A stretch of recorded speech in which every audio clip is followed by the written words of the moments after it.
Hey guys, welcome back. Today I wanted to talk to you about my trip to Dragon Con.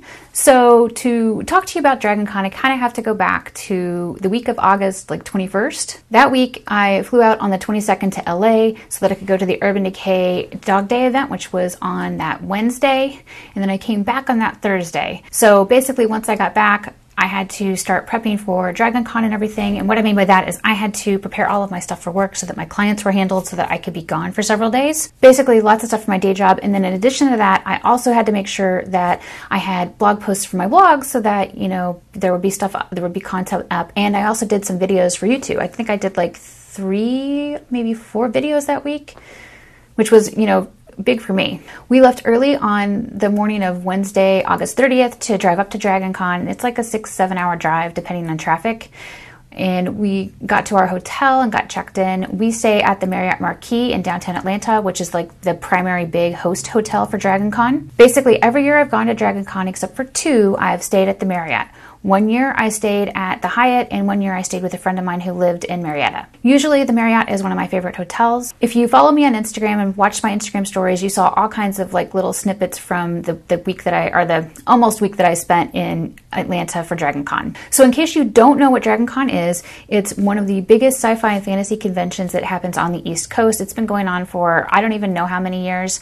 I know I started going in 2003. I did take 5 years off from 2011 to 2015 and started going again in 2016. When I say it's a large convention, to give you some size, I believe there were over 83,000 attendees this year. Yes, 83,000. So that's a lot of people. I think by scope comparison, I think that Cosmoprof in Las Vegas was only like 45 or 47,000 people. So Dragon Con has a ton of cosplay and costumes. You can see so many beautiful pieces of so many beautiful costumes throughout the event. It has awesome musicians like Voltaire and the Crew Shadows. There are lots of dance parties and DJs. There are tons of panels. So almost anything you can think of probably has a track at Dragon Con or will have a panel. I tend to stick to the video game panels that are on the video game track, but there's also anime, there's steampunk, there's costuming, there's skeptics, there's cryogenics. You end up having panels like sex and gender in comic books, which was interesting. I went to that one. You have the polyamorists next door, the psychology of Jessica Jones, online bullying and what you can do about it, DC Douglas erotic fan fiction, which was hilarious. And like, I don't know, there's a ton more.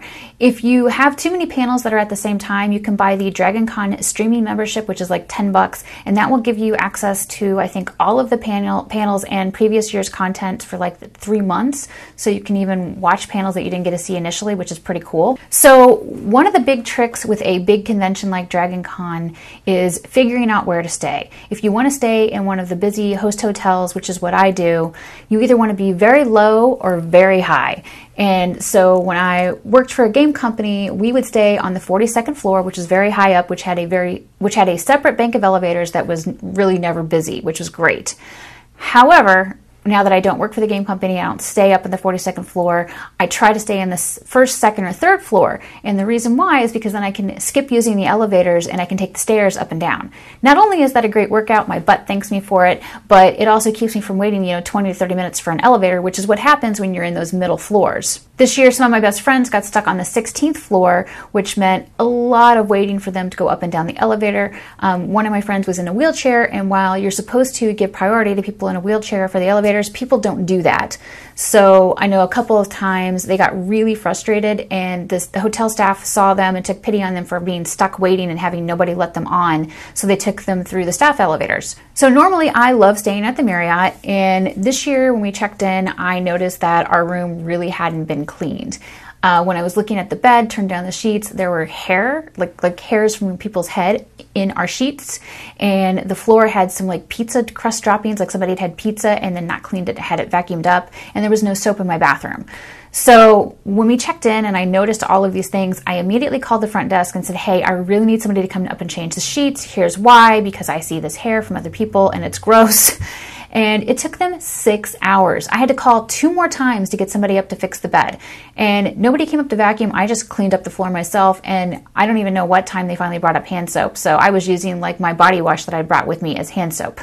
So I know it's a little nitpicky thing, but in all of the years that I've been going to Dragon Con and staying at the Marriott, I've never had this happen. I guess there was like some big convention before Dragon Con, and that's why there was such a crappy like turnover with the rooms. Like, it was really bad. So Wednesday night is not an official con day, but I met up with a bunch of my friends to get together, have dinner, and like have a room party and hang out, which was a lot of fun. I hung out with my friend Kevin. I met some of his friends. My friend Kevin runs the video gaming track. He's an amazing guy. And I met several of his friends who also run other tracks like the Walk of Fame, which handles all of the celebrities. And we just had a good time. We went to I think it was called Al Cocina. It's like this little Alma Cocina, something like that. But it's like this really good, authentic Mexican restaurant.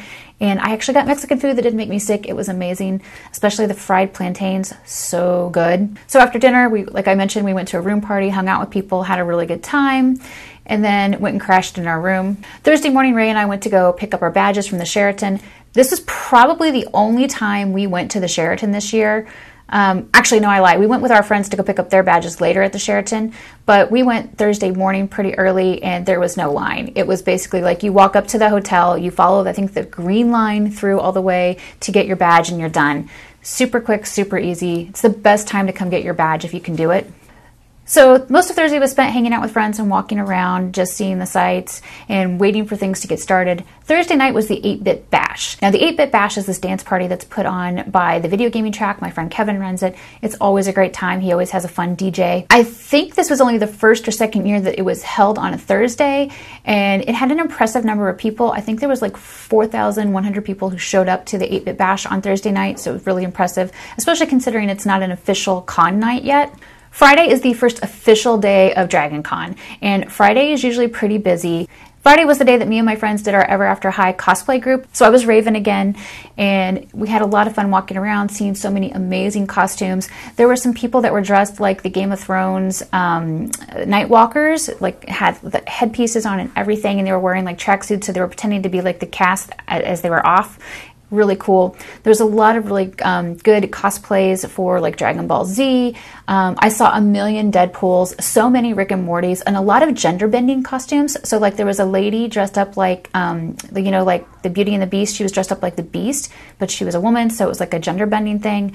A lot of the Ricks and Mortys were women, so many really cool costumes. My favorite cosplay, I think, of the entire con was probably the Marvel X-Men character Logan and like his little clone daughter. Like it was a father-daughter duo. They were so cute. I also saw Voltaire on Friday, chatted with him for a little bit, caught up. He's looking fine.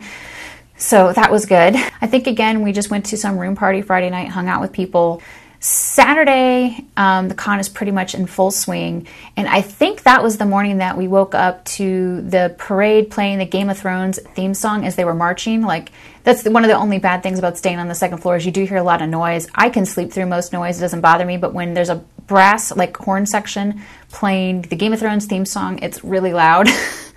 So that was a little bit unnerving. We did go to several panels on Saturday. I went to some of the ones that my friends were speaking at. We hit the dealer room briefly on Saturday, but didn't stay very long because it was so crowded. I was just like, let's go elsewhere. Saturday night was the Heroes and Villains Ball. That's one of my favorite things about Dragon Con. My friend Kevin puts this on. It's also part of the video game track. And Ray and I dressed up as Harley Quinn, and he was the Joker, so I love doing that duo with him. I think the Villains Ball this year had over 5,300 people, which was pretty amazing. I think it's the biggest year yet. There were so many people there throughout the entire night. I think they put up like a video that shows the time lapse of all the people coming and going, and I'll put a link to that video if that's still available. One of the fun things that we did on, I think it was Saturday, was we spent time, it might have been Sunday, but I think it was Saturday, we spent time chatting with Marc Jacobs, not the fashion guy, but the video game creator of Camelot Unchained and Dark Age of Camelot, which are MMOs. We learned so much about his new game, Camelot Unchained, which is actually doing something really cool. It's, I think, the only game out there right now where you can have up to 3,000 people taking place in like a battle. So normally in games like think World of Warcraft, you might have up to 150 or 200 people, and then the server can't handle any more all in one place. Their game can handle up to 3,000 people in one place doing a battle, which seems really epic. Like think the Lord of the Rings epic battle. So I think that's really neat. It's something I'm definitely going to look into playing. So Sunday was our mellow day. We mostly just chilled out and hung out with friends. I mean, basically we hang out at Dragon Con with our friends like the entire time we're there. We always hang out with people. But Sunday was the day that we just kind of like were really chill, and we went to the dealer room. The only thing I bought was this like Vampets. This is an undead baby dragon. It's got like this cute little skull detail, and I don't know, I thought it was adorable, and I was like, well, why not?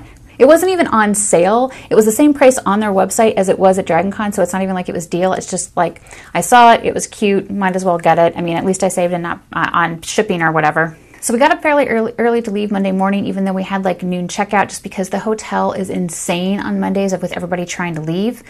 Incidentally, if you stick around on Mondays, you can often get some amazing deals in the dealer room, but I didn't want to try and brave that. So while we could manage to get all of our luggage up in an elevator, we had to use an elevator to go down with our luggage. I couldn't manage to take all of our luggage down the stairs in one go. I needed an elevator, and the elevators were so full. So after waiting a half hour to try and get an elevator to go down, I finally found a maid and bribed her to take us through the service elevator so I could get down to where the valet was for the car.